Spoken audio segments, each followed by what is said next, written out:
So the Kyle Busch contract saga is finally over. Believe it or not, Kyle Busch has a multi-year deal not only for this upcoming 2023 NASCAR Cup Series season, but in the long term.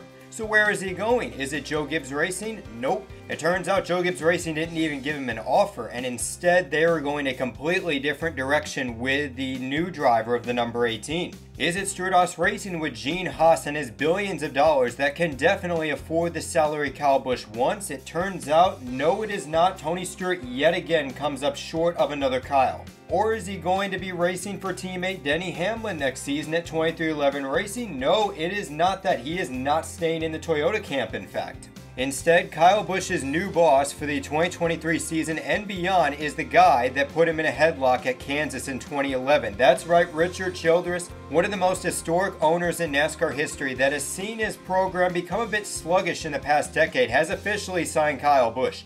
He is locked down to the organization in a multi-year deal, and not only is that important for the long-term future of Kyle Busch, especially since he is likely going to carry the Busch family legacy in NASCAR to his son Brexton, who in fact was given an option to race for the team in the future, but also in the fact that Kyle Busch is going to be driving car number 8 for Richard Childress Racing, and this is big for many reasons. Number one, you just have to look at the historical perspective. Car number 8 has historically been tied to Dale Earnhardt Jr. And you know who the number one rival, the number one public enemy is for Junior Nation? Yeah, it's Kyle Busch. Now things are officially coming full circle, and that is something that is going to be hard to cope with for Junior Nation, especially if Kyle Busch goes out and wins the 2023 Daytona 500. Because if he does that, he would join Dale Earnhardt Jr. in NASCAR history as drivers to win the Daytona 500 in car number 8. After that, you got to look at things such as the fact that he is going to be paired with Randall Burnett for the 2023 NASCAR Cup Series season, and that right there is a major win for Kyle Busch. A lot of Kyle Busch fans, they have complained, they have hammered about the fact that he is paired with Ben Bayshore and he has not gotten the best out of Kyle Busch results-wise, and now he is going to be paired with Randall Burnett, a guy that has won an Xfinity championship that has really turned around this number 8 car, and I think that these two, this could be the combination that reignites Kyle Busch's competitive career in many ways. Plus, from a sponsorship situation, he is likely going to be carrying a lot of the same sponsors a part of that number 8 team, like 3Chi, Guaranteed Rate, and BetGM. It sounds like there are a lot of RCR companies that are willing to work with Kyle Busch, even with all the baggage that he can carry at times.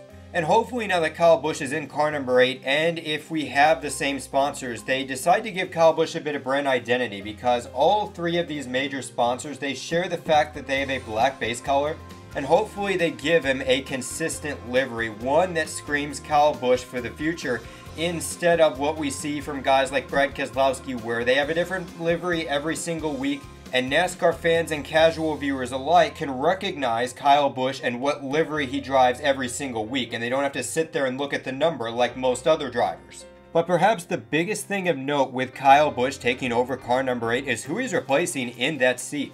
Tyler Reddick has driven the number 8 car with the Randall Burnett team. They have won 2 races this season, and now that future is uncertain, at least for next season, in this lame duck season for Tyler Reddick at RCR. Now obviously Richard Childress Racing confirmed that he's trying to get a charter for Tyler Reddick, and that is going to mean 3 full-time teams at RCR, but then again we have to step back a minute and really think about this situation with Tyler Reddick. Number one, I'm going to pull up some damning history when it comes to Richard Childress Racing and expansion. Let's start with 2002. In that season, Richard Childress Racing opened a brand new shop in Welcome, North Carolina to field 3 full-time teams. They took the paycheck from AOL to run the brand new number 30 team with Jeff Green. And let's just say the result of that season, expanding from 2 to 3 cars, it was an absolute nightmare. Kevin Harvick did not live up to expectations, as well as Robbie Gordon and Jeff Green. The new hires, they did not exactly light the world on fire. 2009, RCR came off a season where all 3 of its drivers made the postseason: Kevin Harvick, Jeff Burton, and Clint Bowyer.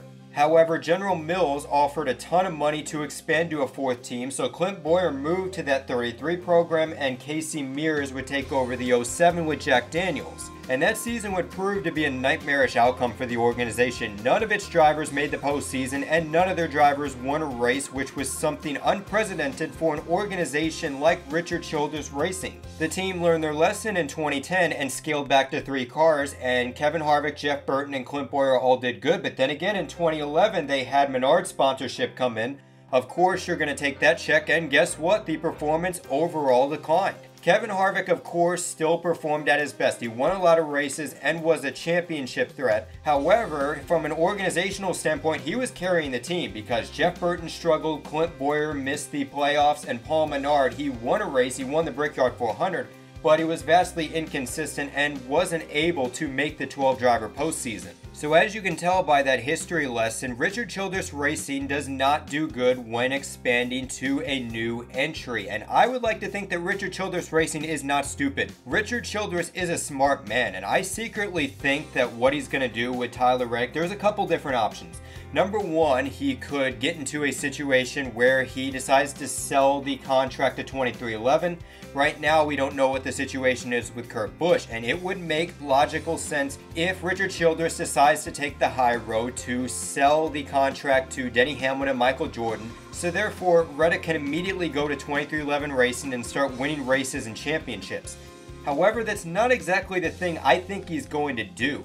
I think Richard Childress has examined like a hawk the contract, the option that was picked up for 2023. He's read the fine print, he's read everything, and I think because of that, he is secretly going to do something that is going to cause a lot of controversy should Tyler Reddick race for Richard Childress Racing in 2023. Potentially the option that picked up was just simply the fact that Tyler Reddick has to race for Richard Childress Racing in 2023. Now, we don't know anything about this option, but perhaps it could just be the fact that Tyler Reddick has to race for Richard Childress Racing. That might be the only term that has to be met. That means there's no requirement that Tyler Reddick has to be in a chartered car, meaning that he could potentially be an open car for the entire season. But then again, let's look at the sponsorship situation. Are you really going to piece together sponsorship for one season?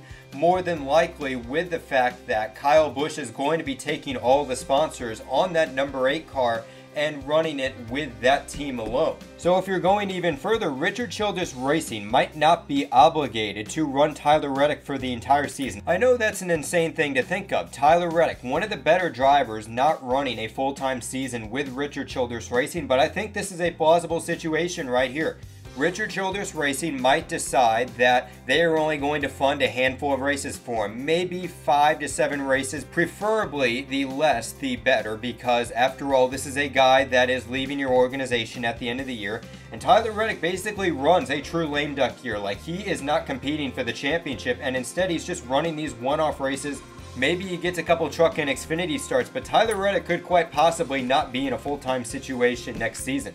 And now, if you want my 2 cents on this, do I feel bad for Tyler Reddick if he gets in this situation? I think you guys probably know where I'm going with this based on the Tyler Reddick video. Honestly, I do not feel any sympathy for him. Sure, Tyler Reddick made an action that he thought was best fit, but guess what? Actions come with consequences in some situations. There's consequences for a lot of actions in this world.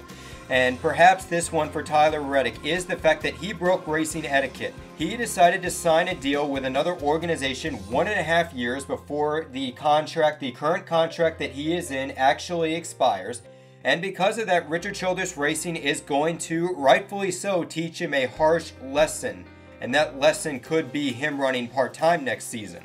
So when I step back and look at this move, in the grand scheme of things, it is another big reason why, NASCAR today is unpredictable. There's many factors, not only on the racetrack, but off the racetrack, where you never know what's going to happen. One day Kyle Busch is out here winning championships with Joe Gibbs Racing. He and Adam Stevens, they're at the top of the mountain as the 2019 NASCAR Cup Series champions. Now, not even 4 years after that historic championship, everything has changed. Kyle Busch is going to be driving for the owner that put him in a headlock and is going to be repping the number that was sported, that is most known with his biggest rival, Dale Earnhardt Jr. I cannot think of anything in NASCAR today more crazier than that. So anyways, this is Nathan for NRF Productions signing out, and just remember, guys and gals, life's a beach and then you drive.